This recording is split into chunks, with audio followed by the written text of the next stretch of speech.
Ada yang kurang Pak. Apa? Jodoh. Oh ya, ini cita-cita kan masuk cita-cita ya. Tetap jodoh. Yang seperti itu. Kan beda-beda, ada yang udah punya jodoh ya. Mbak. Baik, yang ada S3-nya gitu loh Pak. Gelarnya yang banyak ya. Jiwa. Ya baik, selamat datang di pertemuan kita yang kedua ya. Ini nggak kelihatan gue ya, kamu di mana? Yang bernama dia belakang jangan. Masih bapak bukan. Mana lampunya? Depan aja. Oh itu. Oh, Mana di mana? Depan tadi itu. Mungkin di sana Pak.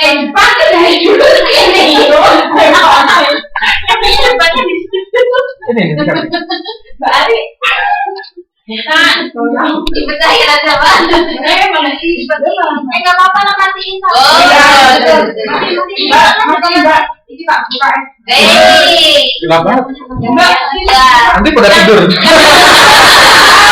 Tiga kali tanya. Bener Pak, ngantuk orang Ngantuk nanti. Tanya pulang kerja belum tidur. Kalau aku mati sama mama. Bener ya. Baik, pada hari ini kita coba untuk lebih ke arah diskusi ya. Diskusi, review dari kita selama udah berapa kali pertemuannya? 6 kali ya. 6 kali pertemuan online.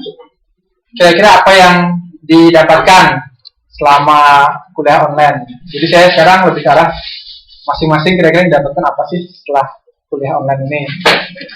Pendapatnya. Senang Pak. Ya. Ya, terutama terkait dengan manajemen perubahan ya. Paling enggak ilmu Dari siapa dulu?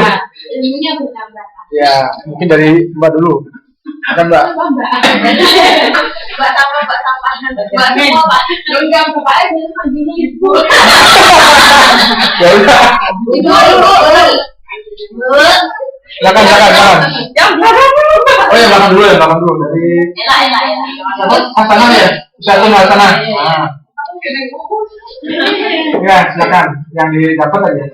Selama kita kan udah berapa modul? Habis kan ya? 6 modul. Kira-kira yang didapat apa? Nanti saya nilainya dari sini aja ya. Dapatnya apa kan? Jadi kan menilai kan seberapa jauh pemahamannya kan gitu kan? Enggak lah, apa yang diterima aja. Nanti sambil evaluasi kan kita kurang apa. Silakan. Bapak Nanti kalau sudah sana nunjuk siapa ya? Oh iya.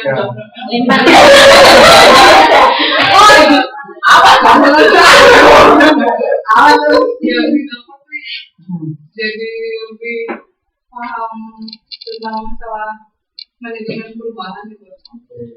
Yang dipahami apa? Dipahami. Jadi lebih tahu kondisi di luaran kayak gitu. Kira-kira kalau misalkan buka usaha itu harus mengetahui dulu lingkungan sekitarnya gitu. Jadi bisa dapat terus lagi. Jadi kenapa harus berubahnya? Jadi udah kebayang ya? Jadi perlu nggak berubah itu? Perlu Pak, pasti. Tergantung. Kalau saya pasti. Ya, gitu. Apa lagi? Terus kalau udah tahu kenapa harus berubah, bagaimana cara merubahnya? Gimana kalau dari kantor?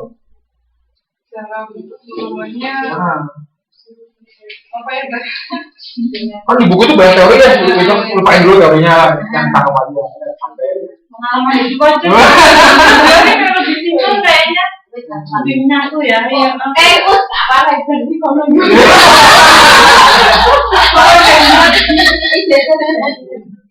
Gimana? ngapain di depan takut nomor belakang.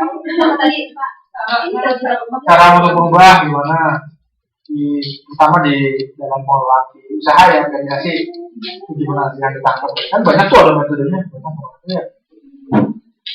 Caranya apa?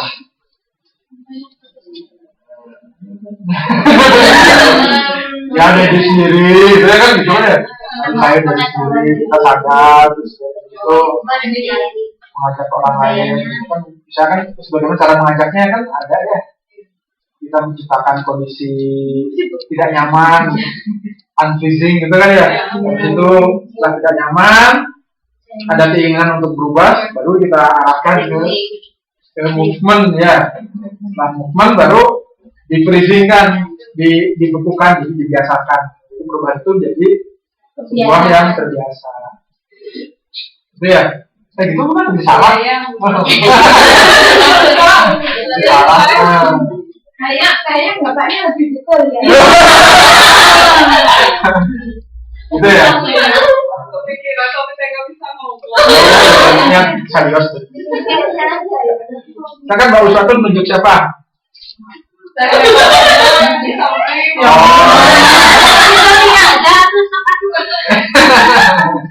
Silakan teh. Perkenalan. Kalau saya kayak di manajemen perubahan itu cuma satu waktu datang kemarin Pak Bapak bilang manajemen perubahan itu sudah dari diri kita, dari diri kita. Ya dari diri kita benar untuk orang lain. Saya ingat. Ya, jadi perubahan itu memulai dari diri kita sendiri, terus baru ke organisasi gitu. Jadi diri kita posisinya sebagai misalnya sebagai pemimpin gitu ya, sebagai manajer kita harus sadar dulu kita butuh berubah, terus tahu mau kemana berubahnya, ya gitu ya arahannya. Setelah itu kita ajak orang-orang organisasi kita untuk menuju yang kita inginkan gitu ya. Teh Ella ya namanya. Ella saya nunjuk siapa lagi? Saya yang lagi ulang tahun aja deh.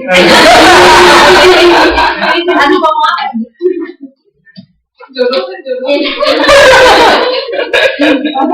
Oh iya, tarik jodoh gimana ya? Sama apa ya? Boleh dihubungin sama jodoh juga boleh.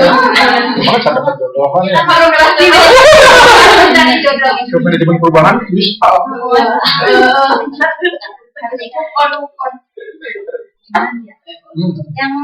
Yang didapat dari belajar manajemen perubahan, kita jadi tahu cara memimpin gitu kan. Dalam sebuah organisasi kita tuh harus tahu cara memimpinnya gitu. Jadi yang pertama harus berubah itu sumber dayanya, seperti yang penting itu manusianya yang harus berubah. Meskipun struktur organisasinya berubah, kalau manusianya nggak berubah tetap aja gitu. Gitu kan menurut saya. Terus kalau apa ya? Cara memimpin. Kalau kita harus memimpin tuh dengan cara kepemimpinan yang akhirnya tuh transaksional sama transformasional. Ya tugas ya. Iya, jadinya benar. Kalau transaksional Kan berarti harus saya kasih tugas ya. Terus kalau yang transaksional itu pimpinan kita memimpinnya tuh nyuruh sama karyawannya tuh ada apa ya, pertukaran kayak gitu. Ntar kita kalau kita melakukan apa perintah atasan, kita pasti dapat imbalan gitu kan. Tapi kalau misalkan kita nggak menuruti, kita pasti dapat sanksi misalnya di Pak. Kalau gitu transaksional. Kalau ya pilihan saya itu. Oh, transformasional. Transformasional tuh secara sukarela aja gitu. Pemimpin tuh masih apa ya? Misal tugas gitu, tapi kita tuh menerimanya tuh dengan ikhlas gitu. Kalau transformasional gitu. Sukarela gitu pokoknya. Bagaimana bisa menggerakkan yang dipimpinnya secara sukarela. Iya, kita tuh sukarela aja gitu. Jadi kita bisa Oh iya. alhamdulillah. Ya teman-teman. Ya silakan, udah itu aja. Yang ingat itu. Ayo apa? Silakan Mbak siapa namanya? Mbak Xiao itu ya? Xiao Bapak. Xiao, silakan untuk siapa? Xiao ya. Ayo pada Jangan mendekat. Semua kebagian semua. Ayo udah banyak. Udah pengantin baru. Pengantin baru.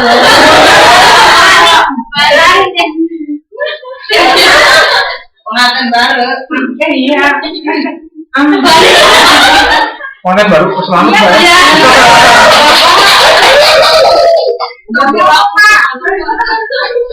Gak bisa ngomong. Bisa. Pakai bahasa hati. Gimana nih Pak? Gimana?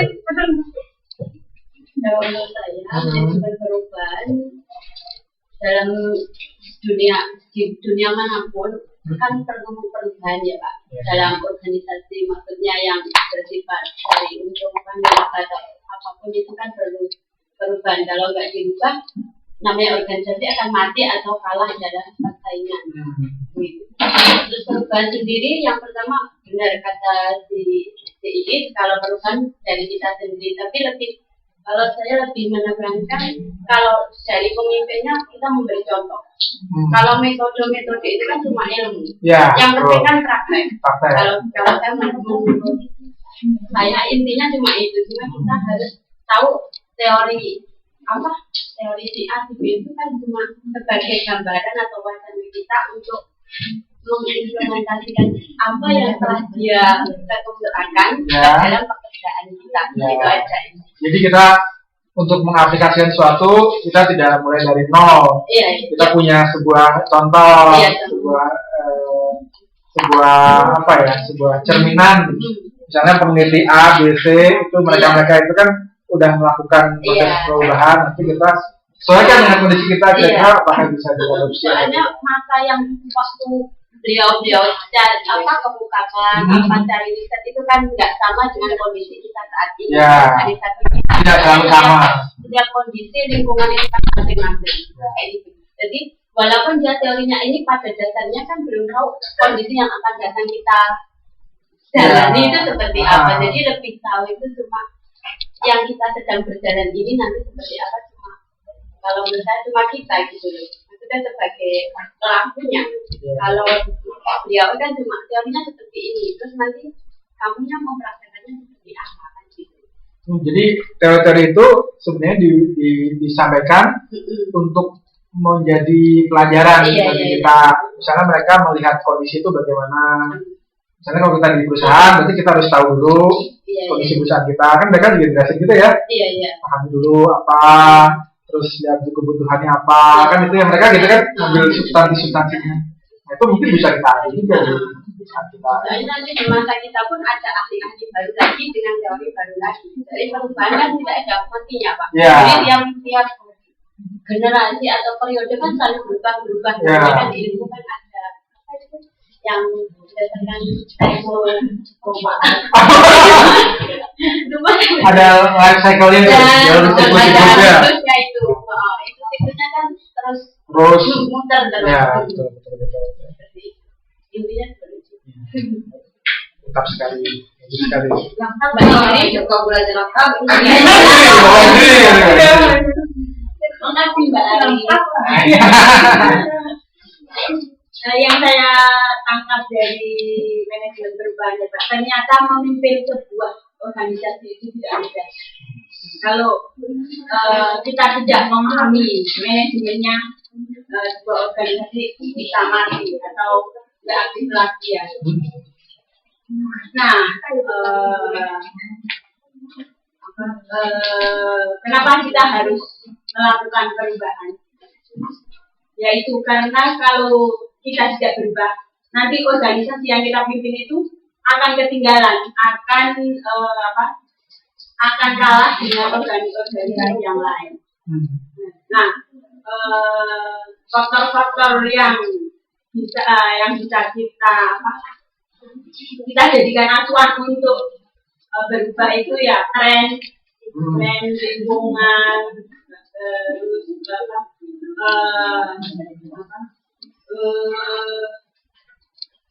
dan lingkungan, permintaan pasaran, penurunan pasar atau terus kita juga melihat itu kondisi organisasi kita di dalamnya itu, dalamnya organisasi itu bagaimana, reputasi organisasi itu bagaimana, terus persaingan organisasi itu kan sangat ketat ya. Iya, sangat ketat. Jadi kita harus berubah gitu. Kalau nggak berubah ya itu organisasi kita mati. memang harus terus berubah. Iya, terus melakukan perubahan. Terima kasih Mbak Ibri. Mbak Ibri, tunjuk siapa? Sebelahnya. Mbak Jasmine. Wah, belum dituju. Anak ini kok. Makan Kak.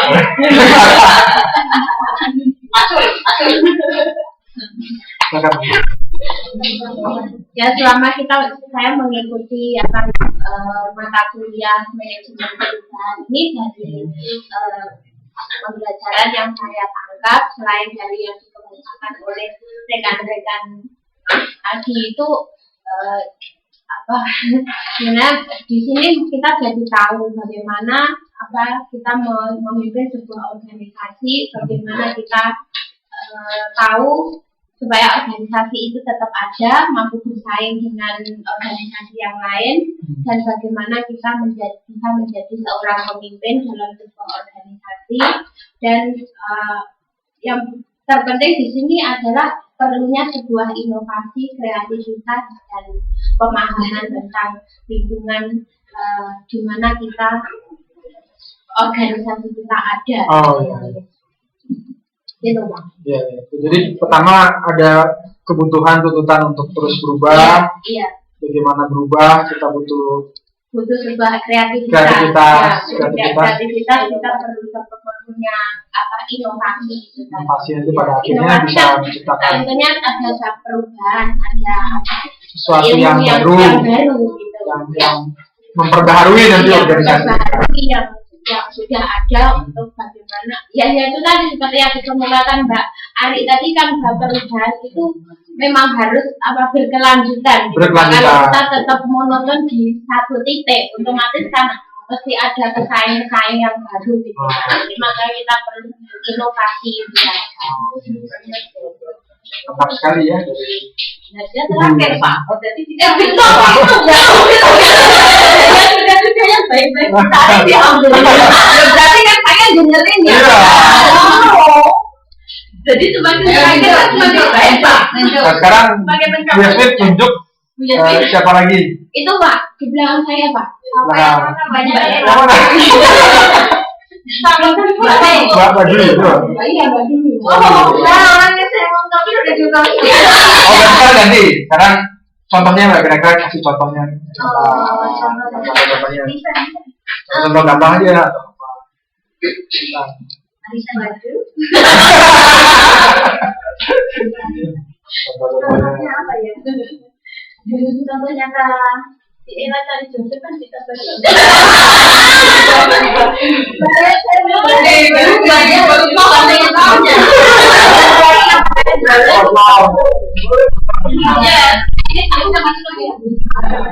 contoh mungkin kan tadi kan ada banyak cerita tuh dari Mbak Yasmin, Mbak Indri, Mbak Ari dan seterusnya.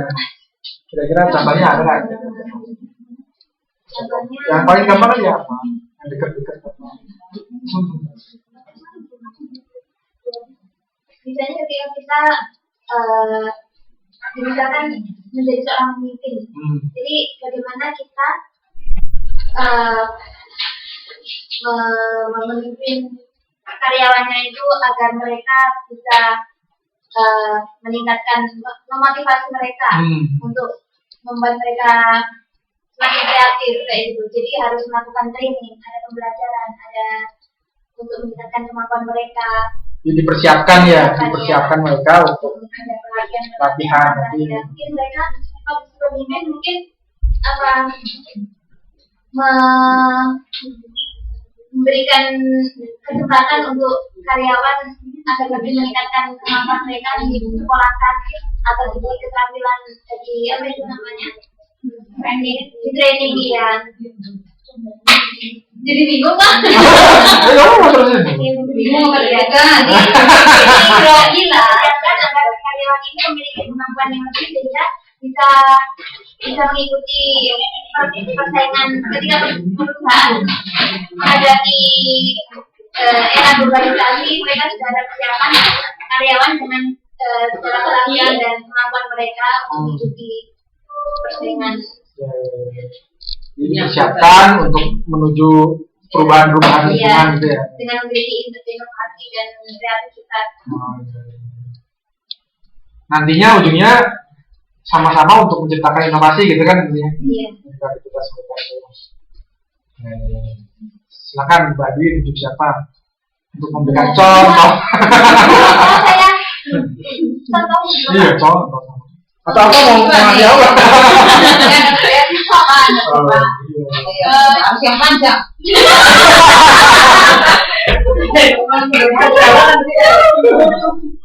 Contohnya mungkin seperti yang Bapak jelaskan sebelumnya yang kayak perusahaan itu mobil Jepang itu misalnya, karena dia tadinya berhasil tapi tiba-tiba mau bangkrut gitu, terus dia tuh bekerja sama dengan perusahaan dari Prancis namanya itu Renault itu ya.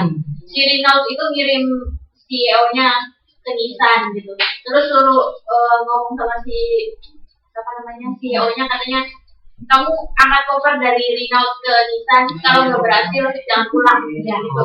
Jadi dia tuh CEO-nya tuh mencanangkan berbagai macam program gitu ya, program perubahan, dan hasil berhasil. Ini Pak, kebanyakan nonton film. Gak mesti Nissan ya, ada juga misal kayak Sony Ericsson, dulu kan Sony sama Ericsson. Terus gara-gara mungkin Ericsson-nya bermasalah bagaimana, jadi semua saham Ericsson itu dibeli sama Sony. Sekarang nggak ada namanya Sony Ericsson. Jadi kalau punya HP Sony Ericsson bisa dibeli. Bisa dibeli. Udah jauh barang asing itu udah gak ada. Kayak misal McDonald juga jangan jauh-jauh. McDonald di Taiwan sama di Indonesia beda. Karena harus menyesuaikan dengan jadi diubah strateginya biar bisa lebih maju. Walaupun sama-sama McDonald tapi menyesuaikan dengan di mana dia. Jadi perusahaan itu harus menyesuaikan dengan lingkungannya ya. Kalau tetap aja nggak berubah, misal dari yang menyesuaikan. Kayak di sini misal McDonald kan ada yang daging babi, apalah dijualnya Indonesia ada yang beli. Iya. Atau kalau nggak daging terus dijual ke India. Orangnya yang vegetarian yang nggak makan sapi juga nggak itu entarnya. Pokoknya nasi, pokoknya makan. Ya. Ya bagus ya, contohnya jelas ya. Ya. Oh jelas Makanan tetapnya apa? Tapi saya udah satu makanan itu. Ya makanya pengennya tuh kalau bisa makan. Iya, siapa makanan. Sekarang tunjuk siapa lagi, Mbak? Biar jangan tuh. Mana nih? Oh iya, dia suka ada mana nih ngomong gitu. Iya. Soalnya saya kerja malam, jadi jarang bisa ikut online kelas. Iya. Kerja malam kerja Pabrik. pabrik. Iya. 10 malam, jadi biasanya kadang-kadang jam 9 nggak bisa ikut. Pabrik apa? Pabrik tekstil. Iya. Bikin pakaian gitu, jaket. Bukan dari yang Oh benar, bikin kainnya gitu. iya. Masih dasar itu. Jadi waktunya terbatas. Ya sedikit aja nggak apa-apa lah yang Iya. atau yang kebayang pasti. Yang kebayang langsung ada bapak bentar itu yang move on gitu. Move on. Gitu. Ini ada contoh ya. Ini bukan apa? Maksudnya Bebas yang khusus iya, spesial. Iya, yang itu tuh sedikit aja. Di menurut saya perubahan itu biasa sendiri kan. Saya mau dari dulu di waktu di Indonesia. Saya mungkin mau meningkatkan taraf hidup saya. Saya merantau ke Taiwan gitu aja, merantau ke Taiwan. Sebelum sini saya kan merantau.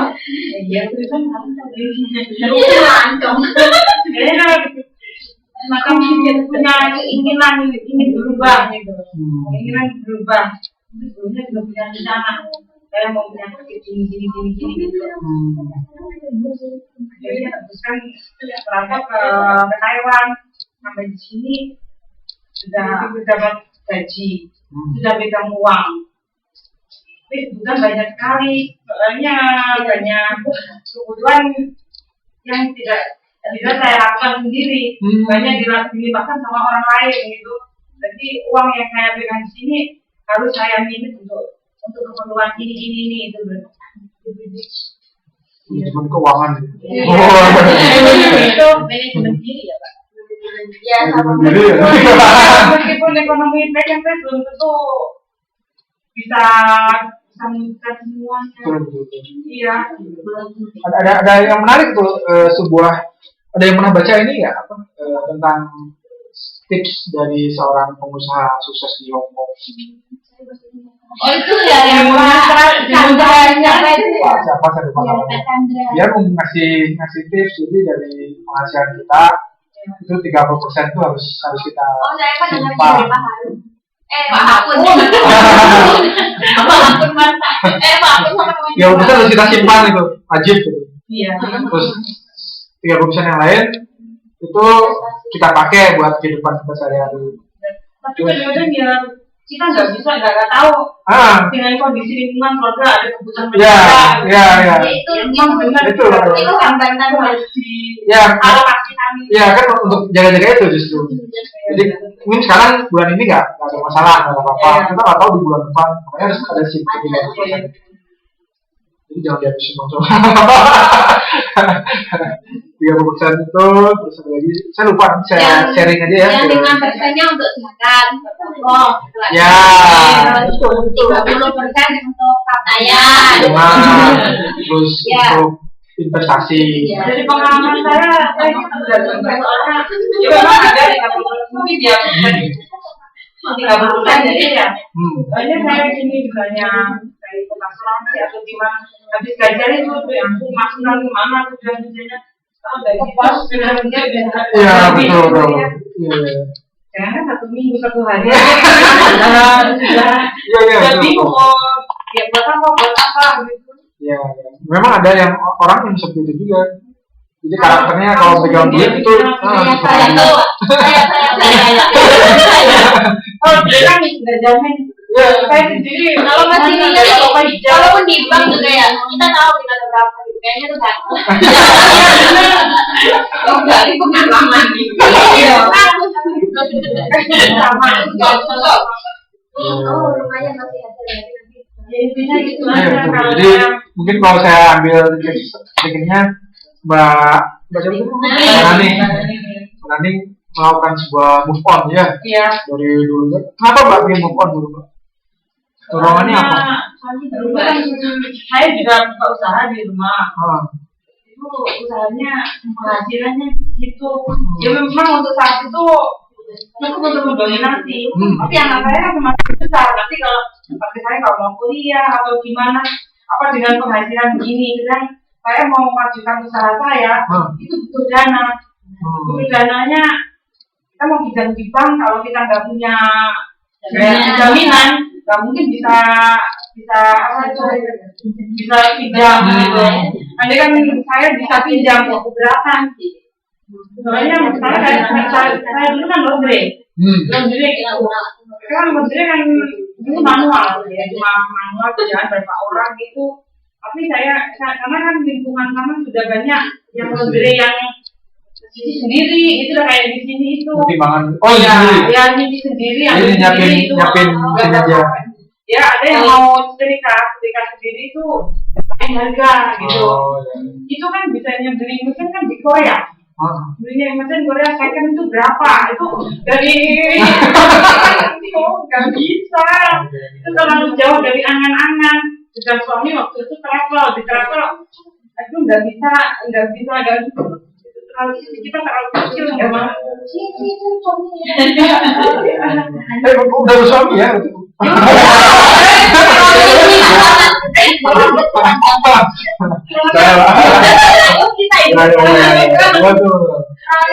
Ya bagus ya tadi. Dari pengalaman pribadi juga menurut saya. Jadi ada sebuah dorongan dulu ya.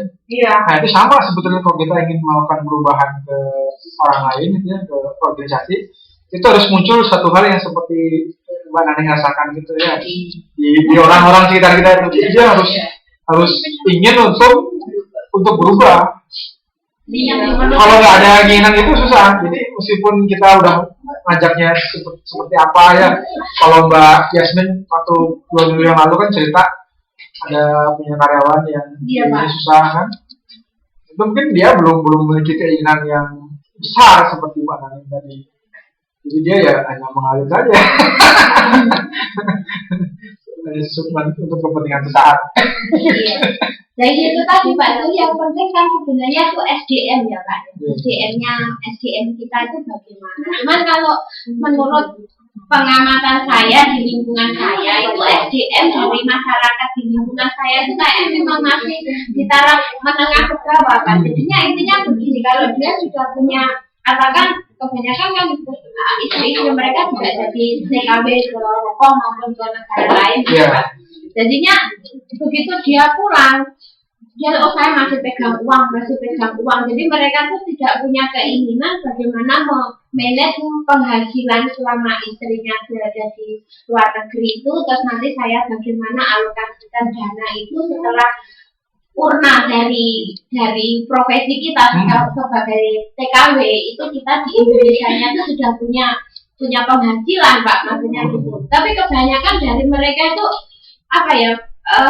uang yang mereka dapatkan itu untuk renovasi rumah, maksudnya untuk persaingan dari segi materi gitu Pak. Jadi bukan untuk nanti jangka panjangnya tuh saya tuh bagaimana tuh, mereka masih kebanyakan belum ke situ. Jadinya 2 tahun di rumah, barang uangku udah habis gitu, terus aku kantor lagi negara lain lagi gitu Pak. Jadi kan mereka seperti itu.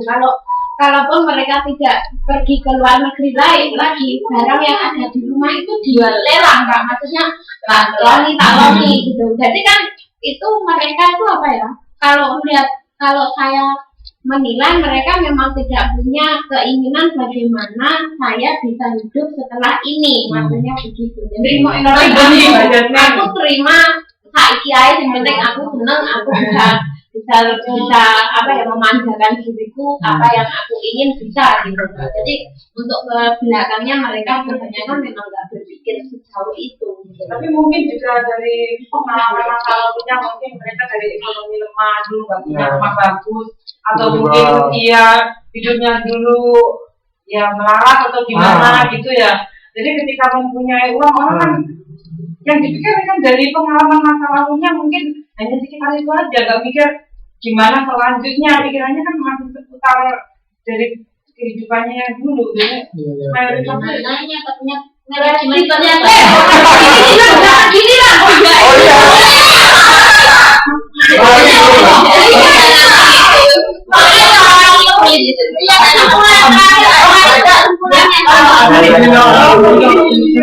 tapi dia benar alhamdulillah gitu loh Pak. Pak aja mati ya Pak. Terakhir kan kesimpulannya bagian silakan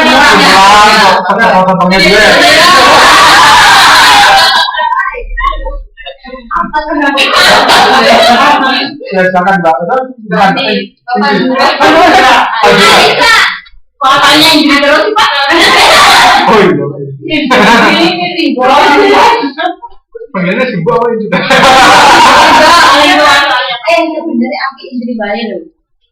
Aku setuju itu. Jadinya apa ya? Sama ini lalu saya ide Mbak Najwa ngomong. mulai. Sekarang Bapak juga. Anis. Ya pertama ini ya mereview, terus habis itu menyimpulkan, ambil contohnya apa?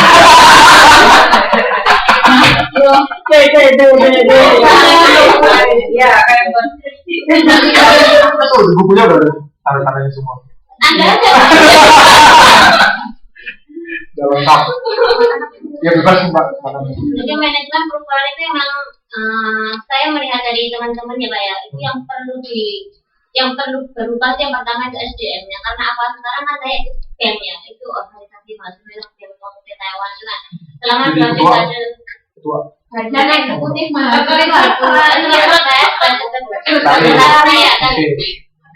itu yang pertama, peran serta seorang pemimpin itu memang sangat perlu dalam sebuah organisasi. Karena apa? Seperti yang saya ketahui, kalau memang pemimpin itu nggak ngomong kan, itu anak buahnya juga diem. Itu yang pertama. Sehingga saya merasa itu perubahan itu yang paling penting itu memang SDM-nya. Untuk yang kedua ini kan saya juga ikut BEM, itu yang seorang pemimpin itu memang itu meminta kepada anak buahnya itu kan apa sih ide atau gagasan untuk membuat inovasi yang terbaik bagi sebuah organisasi agar organisasi itu nggak mati gitu kan. Nah setelah kami memberikan ide-ide atau gagasan kami, maka saya sebagai sekretaris itu menyimpulkan gimana sih sebuah organisasi itu bisa terus bertahan di antara organisasi-organisasi lain, yaitu seperti kita ada banyak LSM yang di sini ya Pak ya. Makanya dengan itu saya beserta semua teman-teman anggota PEM itu berusaha untuk mencari apa sih kesalahan-kesalahan yang dulu pernah BEM lakukan agar apa yang menjadi permasalahan mahasiswa UTKW itu bisa segera diselesaikan. Misalnya kan kita harus menjalin komunikasi dengan baik, terus menjalin hubungan dengan para mahasiswa yang ada di Taiwan juga. Terus selain itu juga pentingnya sebuah komunikasi. Misalkan kalau kita tuh nggak bisa berkomunikasi kan kita tuh nggak bisa mengutarakan apa sih sebenarnya apa yang kita inginkan itu kepada pihak-pihak yang terkait sebagai sebuah organisasi gitu. Jadi memang perlu seorang pemimpin ya, yang mampu memimpin, yang mampu mengarahkan, yang mampu menggandeng, menjadi contoh, menjadi teladan, yang inisiatif menggerakkan organisasi. Karena kalau pemimpinnya nggak inisiatif mungkin tidak akan maju ya, Mbak Yasmin nih.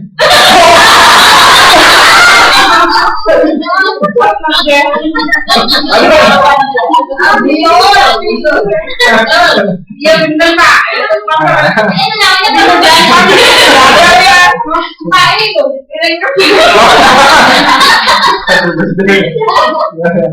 Ya, jadi kalau diambil nih dari materi-materi itu ada berapa bab tuh? Nambah berapa tahun tentang apa? Tentang perubahan. Semuanya berubah. Yang lain itu apa? Perubahan dasar dan Jadi apa isinya? Isinya apa isinya? Isinya konsep dasar. Konsep dasar. Kesimpulannya apa? Rangkumannya ada rangkumannya. Masalah. Kalau konsep tentang siklus itu bukan sih? Siklus hidup organisasi. Apa kesimpulannya? Kesimpulannya organisasi Di bab 1 konsep ya, tentang konsep berarti tentang urgensi perubahan, pentingnya perubahan. Itu bukan? Iya.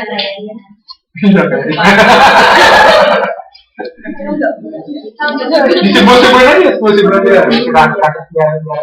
biar utuh kita lihat memahaminya. Tentang apa? Di dasar ini apa? Konsep dasar. Dasar perubahan, jadi apa? Kesimpulannya apa? Dirangkum ada rangkuman. Rangkuman aja, rangkuman. Iya. Tentang perubahan ya.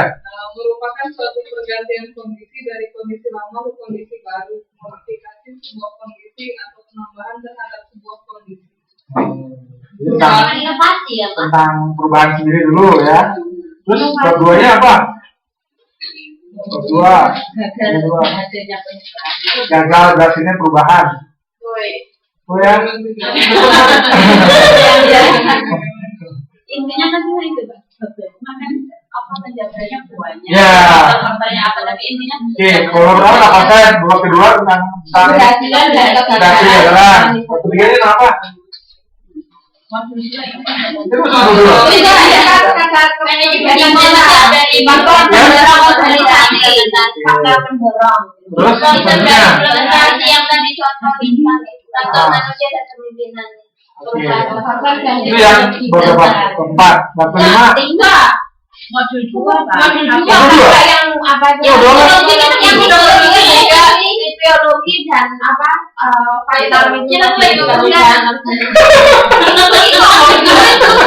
Aduh, pertanyaannya Urutannya ada. Modul 1, modul 2, modul 3, urutan. tentang apa juga Tentang apa? Model perubahan itu loh. proses perubahan tentang implementasi. Ini kan kelihatan kan yang jam ini pasti gak banyak. Pasti ini siapa yang jam aja. Malam Pak, kerja malam Pak. Banyak perubahan Iya, iya. Kalau boleh disimpulkan mungkin ya. Jadi pertama tentang proses perubahan. Apa itu perubahan? Terus mengapa kita perlu berubah? Terus kalau misalnya perubahan dilakukan dengan tidak bijak, ada yang berhasil, ada yang gagal kan? Tapi bukan berarti dengan adanya yang berhasil dan yang gagal kita tidak melakukan perubahan kan? Iya.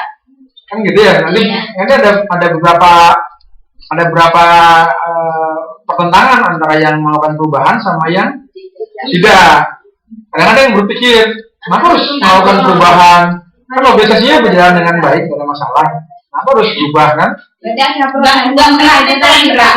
Nah, sementara betul. Sementara di lingkungan itu selalu berubah dinamis lingkungan organisasi di luar itu. Jadi kalau kita diem aja ya oke mungkin untuk saat ini nggak apa-apa, tapi nanti di masa depan mungkin nggak akan bisa. Ya. Biasanya kalau organisasi itu lokal sebenarnya turun. Nah. Itu ganti generasi itu baru berubah. Gitu. Ya, betul. Orang ada. Ya, itu organisasi yang keluarga ya, keluarga turun di sini. Iya Pak, mungkin dipegang ayahnya sukses, dipegang anaknya bangkrut gitu.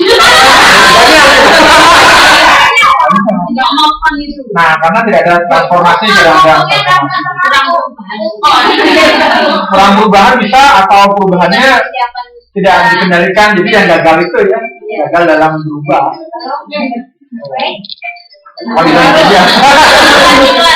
Oke, habis itu Kembali ke laptop Pak. habis itu apa?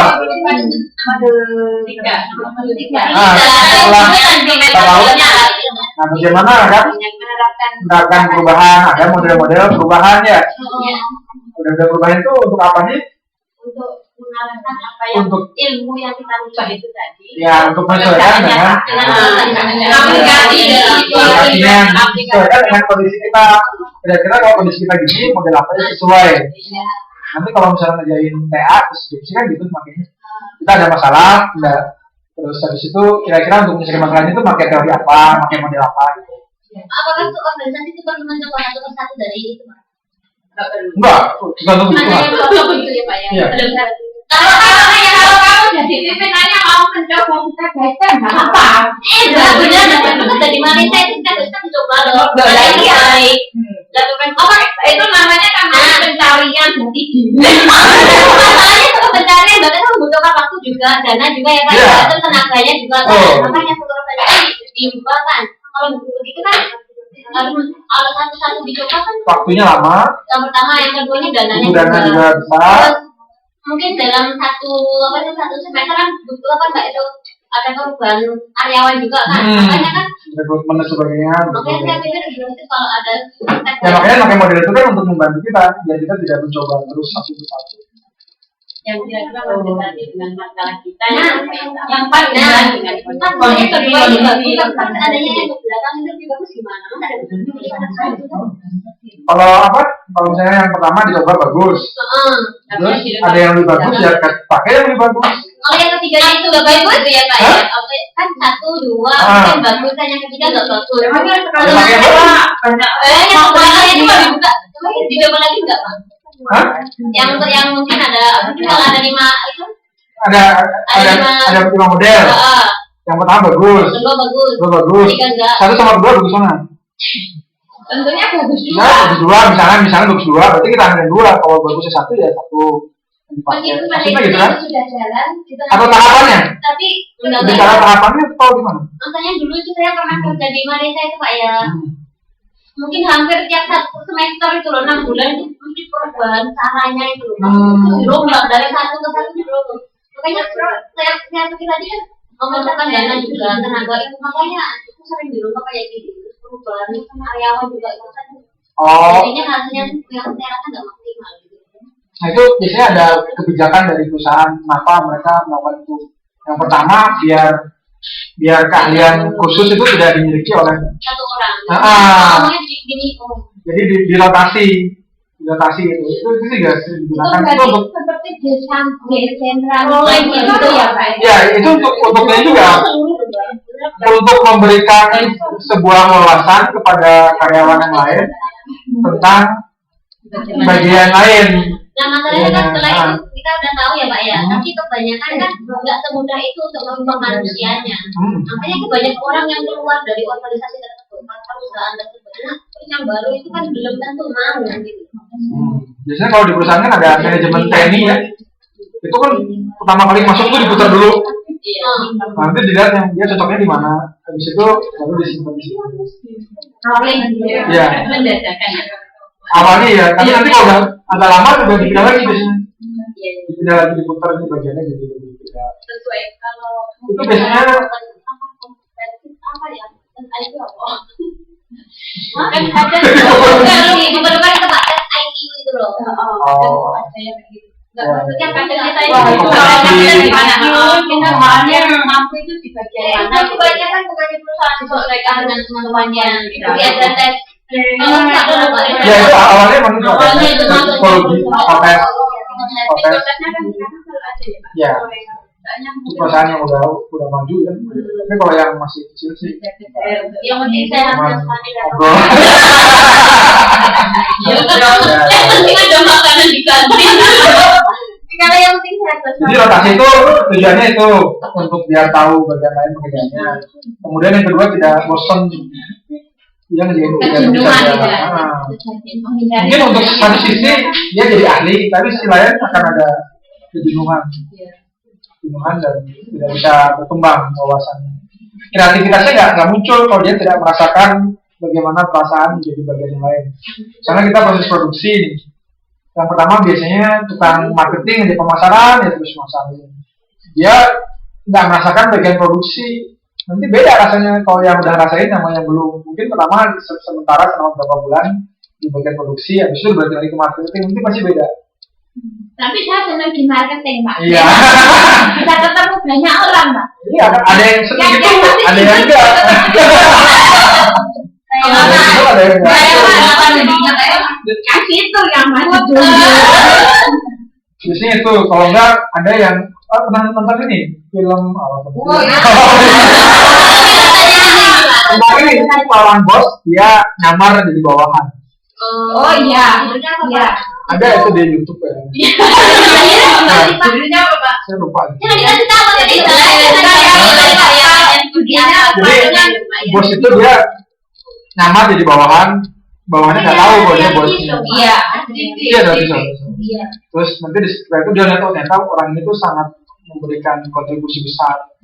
Nah, dia dipanggil lagi nih suatu ketika ketemu lagi sama orang itu, bos terus kaget ya sih. Tapi kayaknya sudah. Iya.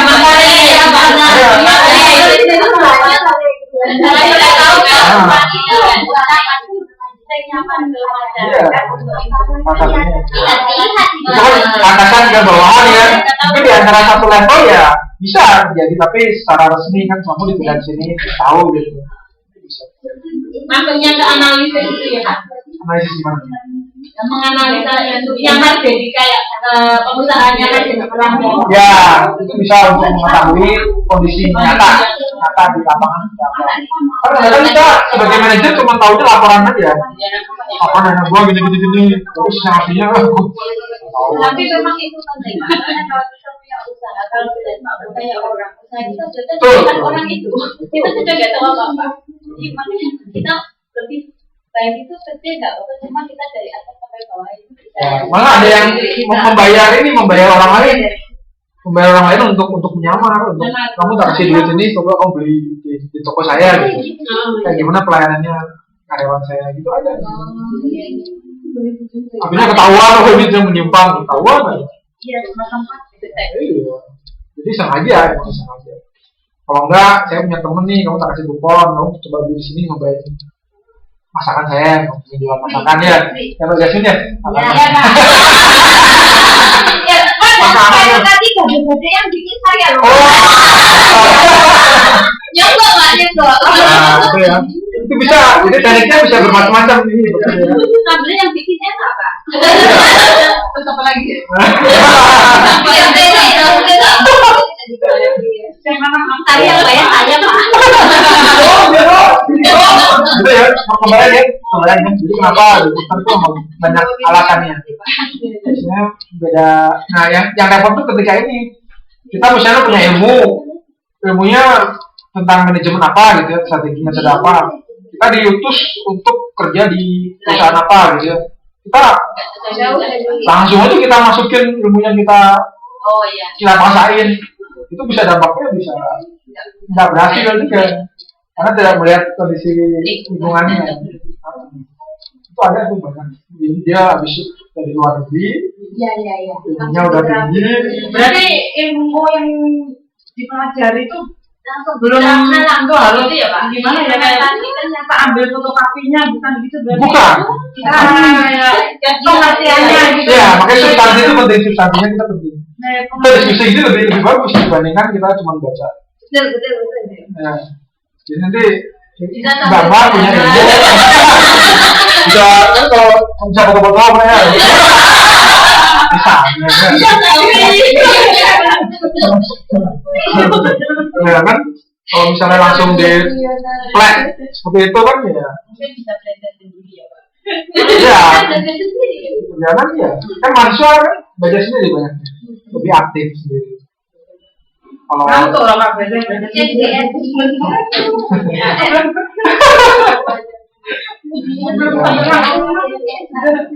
gimana? Ada apa?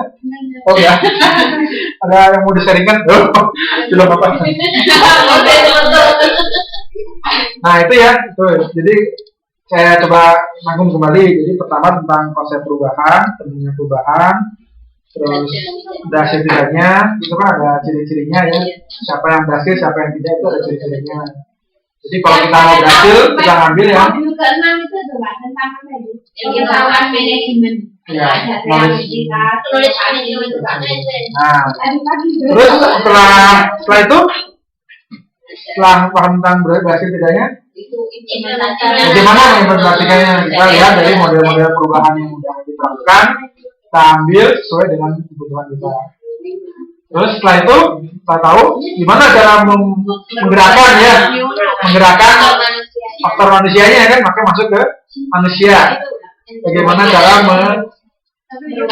memimpin? tapi Cara mengimplementasikan. Dari ide tadi loh Pak. Yang Udah, yang udah, caranya itu loh Pak. Ya? Ya, Pak, nanti. Belum tentu. tapi dari mbak implementasi kan bisa tulis Cara mengimplementasikan. Cara mengimplementasikan. Nah, belum tentu bisa langsung kan, kita harus bersama-sama, nggak bisa sendiri kan. Kita harus bagaimana mengajak karyawan kita untuk bareng-bareng. Nah, makanya butuh adanya kepemimpinan yang tadi ada transformasional gitu ya. Nyambung ya. Iya. Terus habis itu apa? Ini yang ngarang buku ini benar. Setelah nah dari kepemimpinan yang bagus itu nanti bisa mengembangkan organisasi yang belajar. Belajar itu artinya apa? Satu sama lain saling memberikan masukan terus-menerus untuk maju. Kan belajar kan gitu. Belum belajar terus belajar. Terus ketika organisasi belajar, dia akan ada sharing ilmu ya. Nah ilmunya banyak nih. Ilmunya banyak gitu. Udah belajar ilmunya banyak nih. Gimana caranya didokumentasikan, diolah, masuk ke knowledge. Dengan mengelola. Karena ilmu itu bisa jadi ide nanti. Ide itu sangat mahal sekali. Jadi itu kalau nggak dikelola sangat mahal sekali. Jadi perusahaan-perusahaan yang bergerak di bidang IT itu untuk mengeluarkan ide itu harganya mahal sekali. Karena banyak ide dari 1000 itu disaring jadi 100 saring lagi jadi 10 saring lagi jadi 5 jadi 3 2 1. Tahapannya panjang. Jadi biayanya juga besar. Jadi yang desain ide kayak punyanya Apple itu mahal ya Pak ya? Mahal. Mahal dicob. Apa Pak dikontrak sama Apple? Mahal sekali. Tapi Terus ya. yang Bapak kemarin jenengan pernah bilang itu kan kalau mungkin ilmunya hitung itu lebih gampang kan? Tapi kalau perubahan ini kan lebih sulit soalnya kan walaupun ini cuma teori kan kita harus mengikuti perkembangan yang lebih ilmu. Ya, karena banyak melibatkan unsur manusia ya. Jadi yang kalau ilmu kuantitatif kan pasti hasilnya. Bayang pasti. Jadi 1 tambah 1 pasti 2, 3 kali 4 pasti 12. Pakai 3, 12 juga. Tapi tergantung yang jawab. Ya. Kalau yang jawab orang politik 1 tambah 1 bisa 11. Iya. Kalau biasanya kalau tentang foto percaya 1000. Jadi yang bikin sulit apa? Ada unsur manusianya kan? Iya. Jadi kalau ada unsur manusianya jadi semakin mengatur produk, mengatur siklus flow produk itu benar-benar produksi sampai barang jadi itu lebih mudah dibandingkan mengatur orang. Karena mengatur orang banyak kepentingan, banyak keinginan, banyak macam-macam. Ini salah mana ya?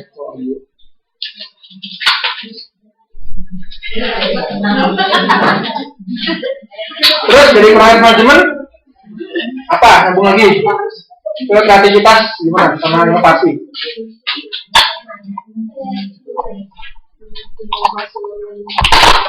Apa? Gimana apa?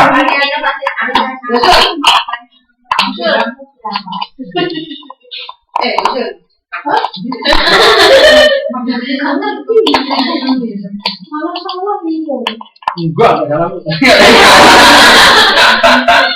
Pak mau ngapain sih Pak? Ini ngelakuin Mau tahu aja. Kepo ini kepo. Mau tahu aja.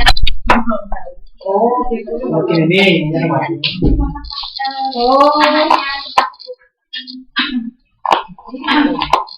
ya, terus apa lagi? Dari tadi udah sampai ke manajemen, masuk ke inovasi belum? Gimana nyambungnya? Ya, jadi setelah kita sharing ilmu pengetahuan, sharing pengalaman, sharing apapun ya.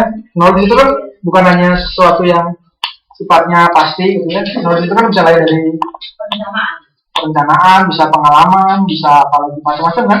Kan beda ya, knowledge sama science kan beda. Kalau science itu hanya rasionalitas ya. Tapi kalau knowledge itu kadang-kadang bisa tidak rasional, bisa tidak terkuantifikasi, tidak bisa diraba dan seterusnya. Nah itu dikelola, di-manage, nantinya melahirkan inovasi Pak. Inovasi. Iya, inovasi. Jadi nyambung ya, Iya. dari inovasi sampai konsep yang awal. Konsep perubahan. Kan Ya. inovasi Untuk ini bisa. Oh, kayak itu ngapain? saya mau nanya. Nanya apa? Ya, bangga. Ya, terus? Nah, dari serangkaian tadi, dari mulai awal sampai akhir yang paling penting apa? Inovasi Pak. Sebelum masuk ke konsep perubahan. Bagaimana untuk dorongan untuk berubah? Atau minyak hubungan. Kayak Mbak Nami tadi ceritanya kan gimana? Kenapa bisa? Karena dia punya keinginan, punya dorongan yang impian target ke depan. Punya cita-cita ya. Ya. Kalau Jadi- kita nggak ilmu tapi kita nggak ada impian menuju ke sana, kita nggak ada target itu akan bingung Pak. Ya, kita tahu, oke kita sepakat kita harus berubah, tapi berubah kemana? Nah, iya. Terus Dengan goalnya apa kita yang harus berubah? tahu. Goalnya harus tahu. dorongannya harus jelas. Ya. Sesuai dengan visi dan misinya kan. Kalau aku nggak punya misi dan misi, yang penting jalan. Yang penting jalan. Bisa nggak sih gitu? Yang penting jalan. Ikutnya pasti ada. Yang penting jalan. Nah di jalan tadi kan saya bisa nemuin ini, nemuin itu gitu lah. Jalan dulu. Iya, yang penting jalan dulu Pak. Yang penting mulai. Yang penting jalani. Yang mulai tapi kita punya target. Jadi pertama harus ada targetnya, baru target jelas, kita ada perencanaan, ada praktek, tindakan. Masih ingat ini ya? Pernah diajarin ini ya? Plan, organizing, activity, controlling, support. Ya, itu ya, support. Jadi ada perencanaan jelas, bagaimana mengorganisasikan biar perencanaan itu bisa diimplementasikan kan? Di organisasi dibagi-bagi tugasnya, terus habis itu jelas implementasi aktuasi ya, terus memastikan sesuai dengan koridor, ada kontrol ya. Oke, ada pertanyaan nggak dari sini? Ya Pak. Jadi saling sharing jadi ngerti ya. Mbak Nani yang nggak pernah ikutan jadi tahu kan? Iya. Nah, oke, sekarang saya ada sebuah contoh nih. Orang yang berjuang sungguh-sungguh nih untuk melakukan perubahan.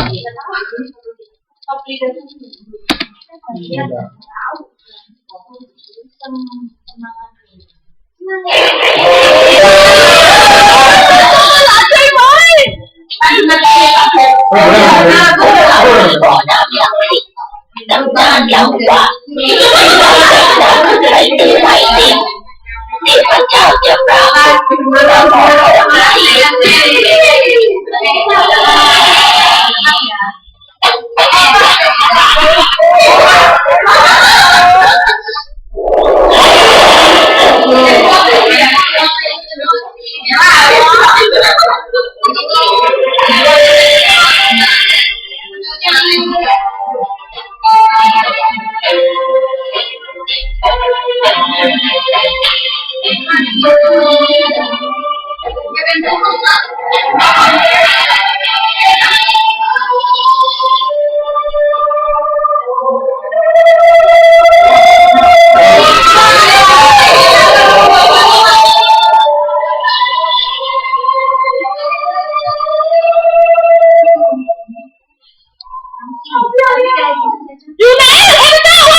Pak, contohnya yang lain Pak, jangan itu ya. Jadi ngerti awalnya? Awalnya dia sudah diajak dan sebagainya, kasih tahu sama neneknya nih. Coba di sana tuh nanti ada di sumur itu kalau ada airnya nanti minta memohon gitu kepada Tuhan agar menjadi langsung. Jujur bawa aja terus. Isi airnya biar bisa lihat nanti minta. Ternyata nggak sadar ya di jalan ternyata justru prosesnya itu yang membuat dia. Iya. Jadi benar ya ada dorongan dulu. Kalau nggak ada dorongan. Contohnya pas ini. Pas ya. Jadi proses itu mahal ya Pak? Proses itu ya. Mahal ya. Iya kan ya. Orang di jalan itu kan prosesnya tentunya dia juga nggak itu kan tapi proses makanya proses itu kan mahal. Iya. Makanya Waktu ada itu CEO yang mulai dari awal dari mulai jabatan paling bawah. Iya. Saya lupa perusahaannya apa itu ada. Terkenal. Ya itu, Bapak kan pernah itu upload itu siapa yang jual? Ada lagi nih. Nah, artinya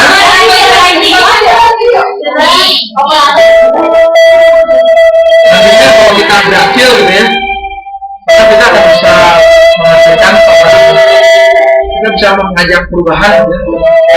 Kita menghasilkan karyawan yang sangat loyal edukasi dan pekerjaan. Contohnya ini seorang laki-laki dia menjadi sebagai penjaga gerbang kereta.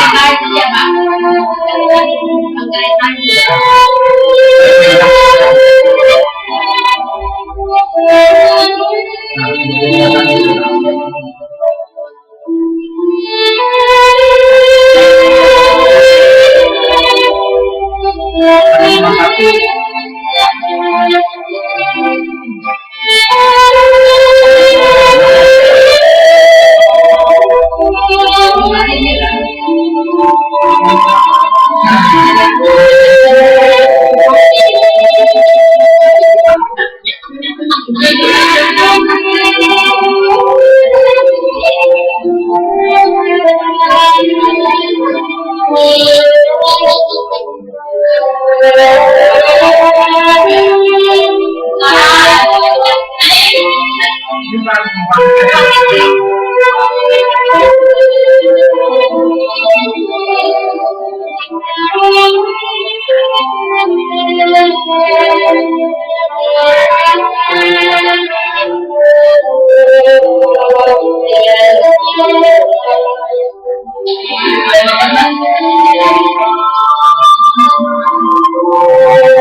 Selamat.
Ya, itu ya. Jadi kalau kita bisa membawa orang-orang sekitar kita menjadi memaknai pekerjaannya, mungkin bisa sampai seperti itu. Apalagi yang Susah Pak orang Indonesia Pak. berkaitan dengan nyawa, itu ya. Jadi bahwa di sini kan berkaitan dengan nyawa sebenarnya. Iya. Kalau semua orang Indonesia kayak gitu nggak ada korupsi Pak. Mereka sampai berapa orang yang tadi itu karena dia punya uang aja. Iya. Inilah ya. Harus ini tuh harus Waktu terakhirnya gitu kan. kita mementingkan diri sendiri ya udah itu mati semua ya. Tapi sebenarnya kita juga sama. Minum selesai nyanyi bersama. Gitu ya. Ya, sekarang satu lagi deh saya kasih lagi videonya ya. Sekarang videonya ini tentang Pak, tapi jangan nangis-nangis gitu Pak, nggak kuat Pak. Pak. Lagi kecil lagi. Biarkan yang masuk dengan apa yang. Nah sekarang ini deh, sekarang tentang ini orang yang melakukan sebuah pengusaha sukses. Ya kayak yang di Cina itu Pak, yang terkenal itu Pak. Itu Alibaba itu wah. Itu kan dari awalnya. Ini contoh yang dia melakukan mindset.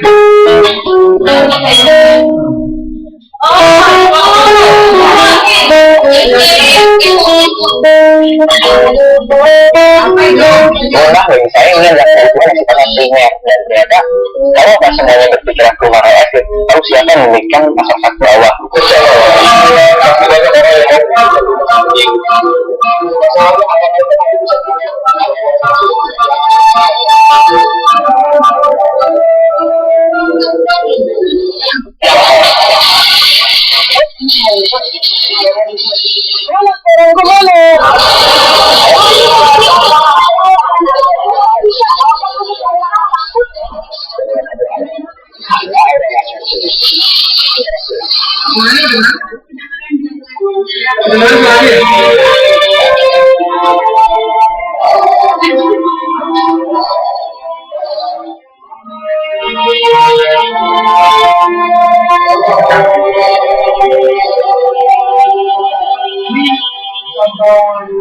Pengusaha sukses ya, sukses yang dia mungkin bisa menginspirasi kita semua ya. Perubahan.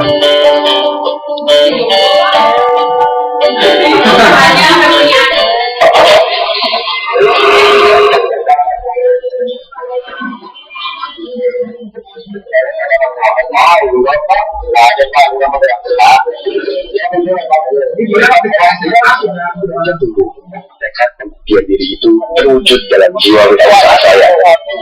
Tidak ada kurun waktu di hidup saya dan tidak diisi usaha mandiri.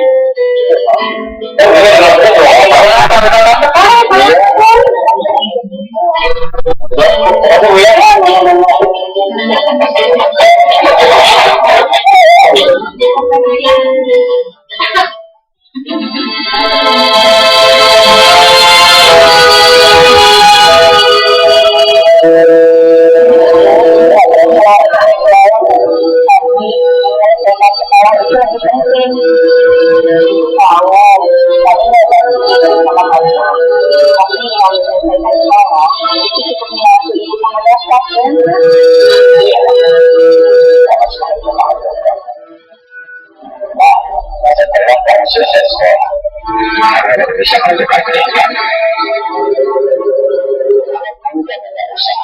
Jalan saya berdarah dengan satu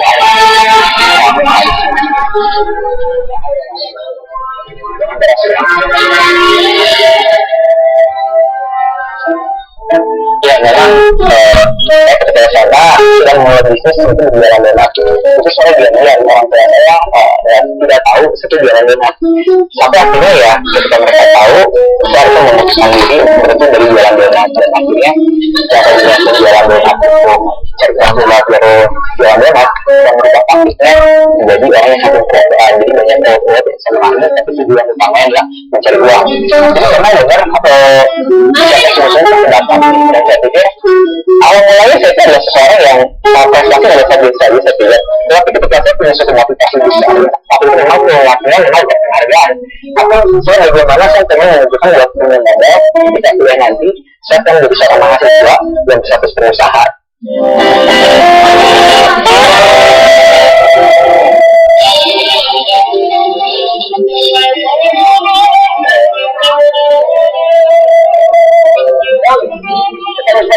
Ada juga di kampus Fakultas Ekonomi Manajemen IPB ini jiwa usaha saya semakin menjaga dari peluang dan kesempatan. Saya awalnya coba-coba berusaha membaca Tuhan setiap ada peluang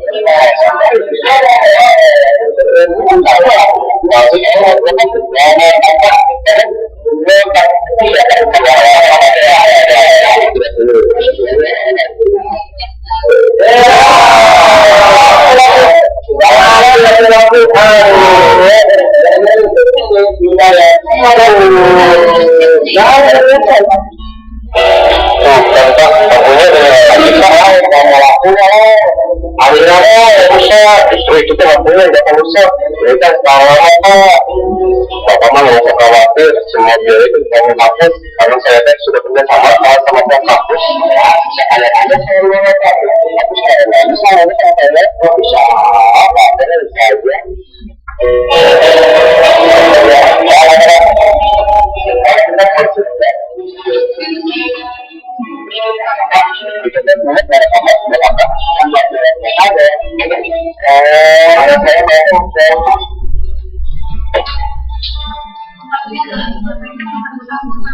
terbukti ada saja kebutuhan yang bisa saya penuhi.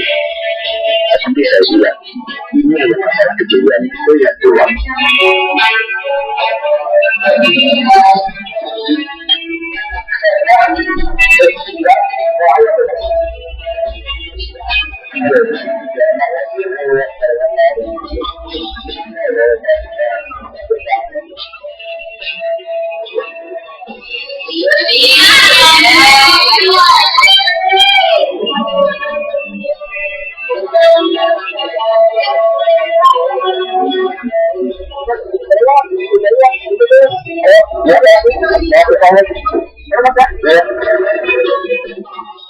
Saat satu pintu tertutup, itu lain terbuka.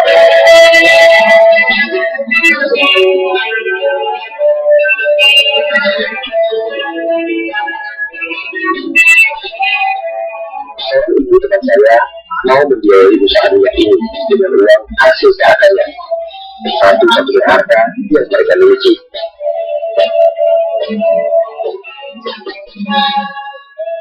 Rata-rata yang bertema panas, terik, menjadi teman saya saat mengantar minyak ini. Yang terbayang hanya lembaran uang, keuntungan untuk membiayai kuliah. Perjalanan ini terasa sangat menyedihkan. Sayang engkau tak duduk di sampingku kawan. Banyak cerita yang mestinya kau saksikan di tanah kering bebatuan.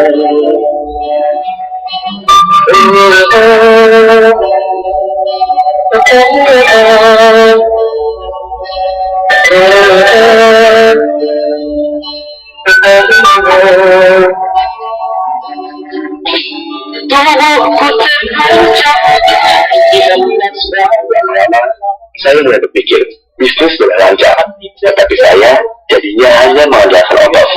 Bukannya saya tidak mau bekerja keras, tapi katanya mau membuktikan diri sebagai mahasiswa. Kenapa mengandalkan otot, bukan otak? Di situ saya tergerak untuk lebih kerja cerdas, bukan sekedar kerja keras.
Mungkin memang disinilah saya harus berusaha.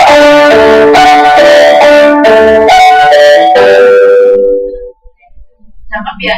Jadi sebelum saya masuk pada bisnis developer perumahan atau pengembangan perumahan, saya sempat menjadi seorang sales marketing di salah satu perumahan. Juga setelah sales marketing, tahun berikutnya saya belajar di seorang kontraktor. Jadi ceritanya panjang. Jadi memang ada teman saya menawarkan ya modal dan lain, tapi ternyata tidak realisasi dan dampaknya bersama teman-teman SMA dan kuliah mereka ikut saya dan saya mengolah di situ dan alhamdulillah setelah saya analisa saya punya banyak ilmu di bidang ini dan saya pikir insya Allah saya masuk dan alhamdulillah justru di sini banyak merubah kehidupan saya tentunya.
Sepertinya saya telah menemukan dunia yang pas untuk saya ikuti.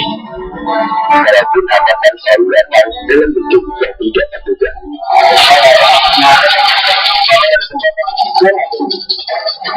Ini cuma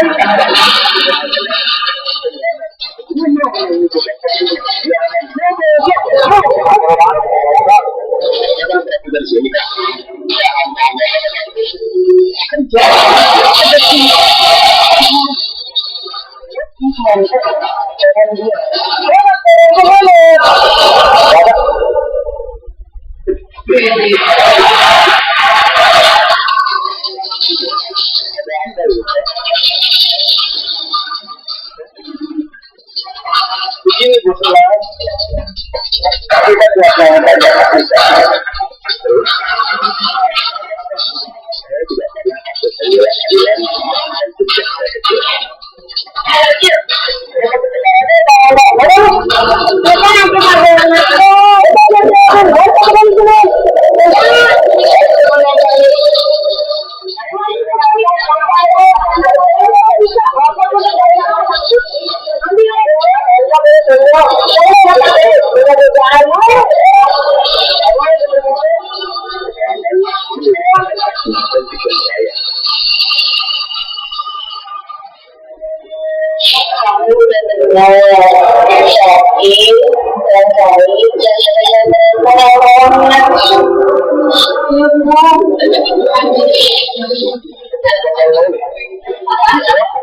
Rumah saya ini di asuransi kan kok nggak bakal terus penjara.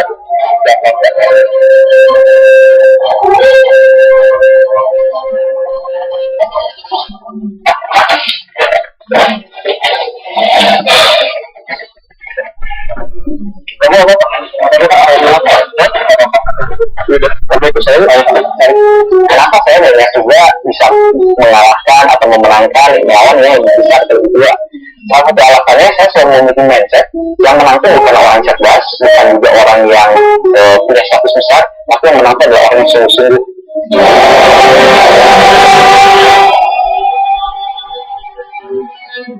Mengapa saya sukses pada sektor properti khusus masyarakat menengah ke bawah, meskipun pada awal 2012 sekarang kita masih juga pada segmen real estate. Salah satu alasan saya di Indonesia itu masih ada kurang lebih 70 juta rakyat yang belum memiliki rumah, atau tepatnya 8,3 juta keluarga yang belum memiliki rumah. Dan setiap tahun kebutuhan akan perumahan itu 800.000, dan yang terpenuhi dari sekitar 200.000. Dan bagaimana kita masyarakat bawah, saya pikir rumah bagi saya ini adalah kebutuhan yang sifatnya primer. Dan ternyata kalau nggak semuanya berpikir rumah real estate, lalu siapa yang memikirkan masyarakat bawah? Dan kami kurangkan itu di sini ya sederhana, tapi sekarang Anda sudah bisa tipe 36, atau karena aja perusahaan detail, asuransi, fasilitas juga ada. Dan bagi kita, Indonesia bukan historis profit, tapi Indonesia sebagian dari pengabdian.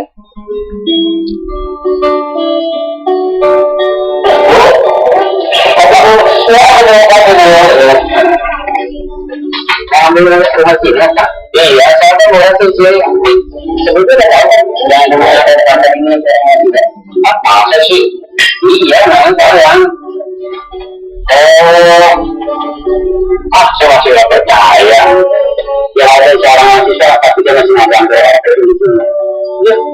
Andaikan saya bisa menjawab, saya ingin bilang bahwa bukan keuntungan atau kekayaan yang saya cari, tapi keberkahan untuk diri sendiri, keluarga, dan orang-orang di sekitar saya. Biasanya dananya berapa juga? Gimana Pak? Sudah sampai mana proses pengerjaannya? Alhamdulillah saya sudah finishing aja. Terus dan apa lagi? Ya kakak juga dan semua hal ini sampai sudah ada pasir ya. Bagi aja. Gimana kabarnya? Gimana? Ya ini Pak. Wah, alhamdulillah hanya ada dari hasil nambahan bisa di rumah gitu Pak. Alhamdulillah. Lagi makasih ya Pak ya. Iya, sama-sama Pak. Kemudian juga ini rumahnya sudah selesai. Kalau gitu mau lanjut lihat tadi. Ya, ini dari awal sampai sekarang kami memang berkomitmen membangun sesuatu bisnis yang bermuara dengan sosial masyarakat. Alhamdulillah pula kami telah membangun sekolah meski tidak paket ABC, juga kami memberikan akademi setiap bulan rutin seperti operasi bibir sungai, katarak, kegiatan kaki palsu, bahkan kami juga memiliki APHT sendiri.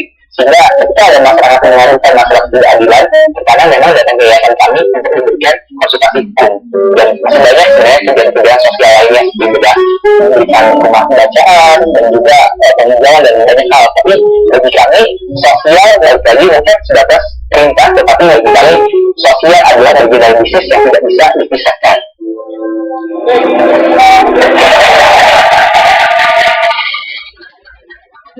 Membangun 17 kompleks perumahan rasanya sudah lebih dari cukup untuk memberi kembali ke masyarakat.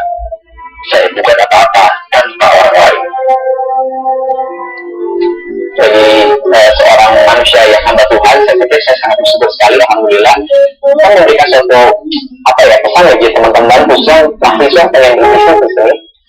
Indonesia sekarang sedang mengalami krisis multidimensi, saya pikir, dan kita butuh sekali oase ataupun juga bintang-bintang di tengah kegelapan zaman kita saat ini. Dan kita karena krisis pelajaran, nah dengan apa yang kita miliki untuk membangun bangsa ini bukan hanya dengan retorika, bukan hanya dengan denda, bukan hanya sekedar menyalahkan, tetapi apa yang Tuhan memberikan pada kita, hendaknya kita maksimalkan potensi tersebut untuk memberikan inspirasi dan keteladanan. Karena saya pikir Indonesia sedang krisis keteladanan saat ini. Indonesia memang memiliki 0,18% pengusaha, dan standarnya suatu negara jika ingin stabil harus minimal dipenuhi dalam 2% komposisinya adalah secara pengusaha. Dan saya pikir Indonesia harus bangkit kembali menjadi macan Asia, dan salah satunya menurut saya adalah menjadi entrepreneur. Jadilah bintang di tengah kegelapan zaman ini. Selain waktu, membagi ilmu dan insight supaya kelak semakin banyak pengusaha muda yang bisa seperti saya atau bahkan lebih, tanpa melupakan arti kesederhanaan dan saling berbagi. Satu hal yang saya bangga adalah saya melakukan ini sejak muda, sesuai bahasa Cina. Lebih baik 5 tahun kerja keras, tapi selanjutnya hidup tenang, daripada 5 tahun hidup senang, tapi selanjutnya hidup sengsara. Tak ada yang menyangka, dimulai dari rumah saya sederhana, kini saya sudah bisa membangun 17 perumahan lainnya di bawah payung Tuhan Group. Pencapaian luar biasa, hasil dari kerja keras dan doa. Kepercayaan yang dulu sulit saya dapat, kini justru datang dalam bentuk berbagai penghargaan. Salah satunya, wirausaha muda mandiri yang menjadi titik tolak kemajuan usaha saya.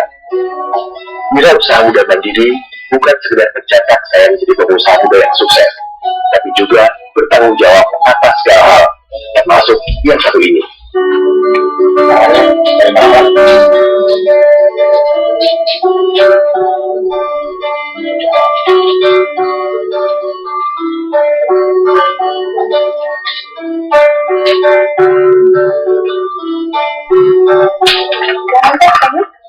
Belum apa ya?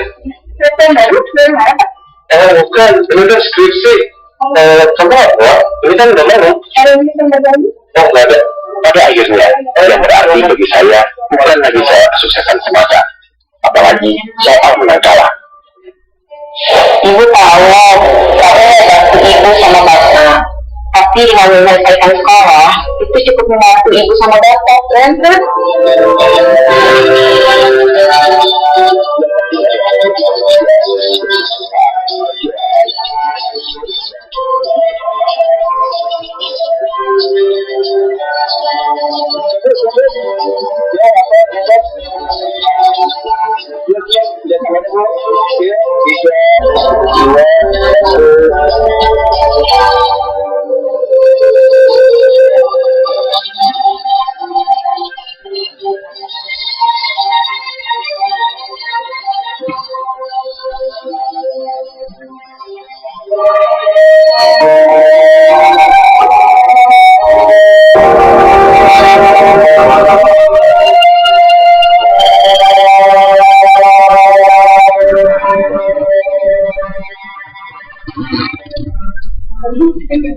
Ya.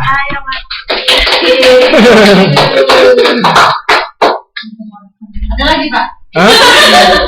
Banyak di YouTube.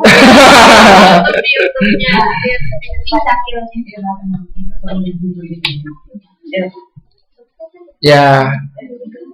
Ya barangkali itu sekaligus Faktornya harus sekaligus mengakhiri kuliah kita ya.